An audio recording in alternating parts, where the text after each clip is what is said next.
కాంగ్రెస్ కార్యకర్తలు మరి బీఆర్ఎస్ నాయకులకు మరి ఏదో లేనిపోని కేసులు పెడుతున్నామని మీరు చెప్పడం జరిగింది. అయ్యా షకీల్ గారు, మా సుదర్శన్ రెడ్డి గారు అంటేనే ముందే క్రమశిక్షణకు మారుపేరు. కావాలంటే మీ నాయకులకు అడగండి. కొన్ని గ్రామాల్లో మనం మా సాలూరు మండలం పర్యటించినప్పుడు కూడా స్థానిక సంస్థలుగా అన్నదమ్ములుగా ఉండండి, కలిసిమెలిసి పనిచేయండి అని చెప్పారు. మీకు తెలియకపోతే మీ నాయకులకు అడగండి, వారే దానికి ప్రత్యక్ష సాక్షులు. ఎందుకంటే సుదర్శన్ రెడ్డి గారు ఎప్పుడు కూడా ఇట్లా వర్గాలను ప్రోత్సహించడము, గ్రామాల్లో మరి ఈ విధంగా గొడవలకు ఆస్కారం ఉన్న పనులు ఎప్పుడు కూడా సహించరు. వాళ్ళు ఒక బోధన నియోజకవర్గానికి ఒక ఆదర్శవంతమైన నియోజకవర్గం ఉండాలని కోరుకుంటూ ఉన్నారు. ఇక రైతులకు తీసుకుంటా పోతే దయ్యాలు వేదాలు వల్లించినట్టు రైతులకు సంబంధించినటువంటి ధాన్యాన్ని నువ్వు మొత్తము చెడగొట్టి రైస్ మిల్లు కూడా ఈరోజు చూస్తూ ఉన్నాం, వినిపిస్తూ ఉన్నాయి. తాకట్లు పెట్టేసి అమ్మకాలు ఏవేవో ఇంటున్నాయి.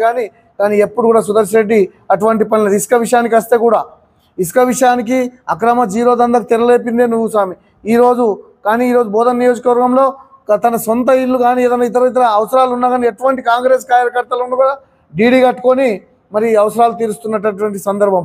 కాబట్టి ఈ విధంగా మీరు లేనిపోని ఆరోజు, ఎందుకంటే ఖచ్చితంగా మా బోధన నియోజకవర్గంలో ప్రతిపక్ష పార్టీ లేదు, ఇందిరమ్మని చూస్తూ ఉన్నాం.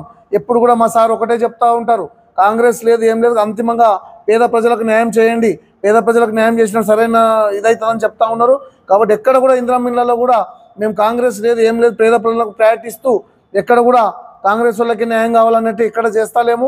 ఖచ్చితంగా మీరు గ్రామాలకు వెళ్ళి చూస్తే కానీ తెలుస్తూ ఉంటుందని ఈ సందర్భంగా మరొకసారి గౌరవ మాజీ శాసనసభ్యులు గారికి తెలియజేస్తూ, మరొకసారి లేనిపోని ఆరోపణలు తెలియకుండా మీరు బోధనలో ఉండి మీ యొక్క బోధనలో ఉన్నటువంటి గ్రౌండ్ లెవెల్లో ఏం జరుగుతుందో తెలుసుకొని మాట్లాడితే మంచిదని ఈరోజు తెలియజేస్తూ ఉన్నాం. మరిన్ని అప్డేట్స్ కొరకు మన ఛానల్ని సబ్స్క్రైబ్ చేయండి.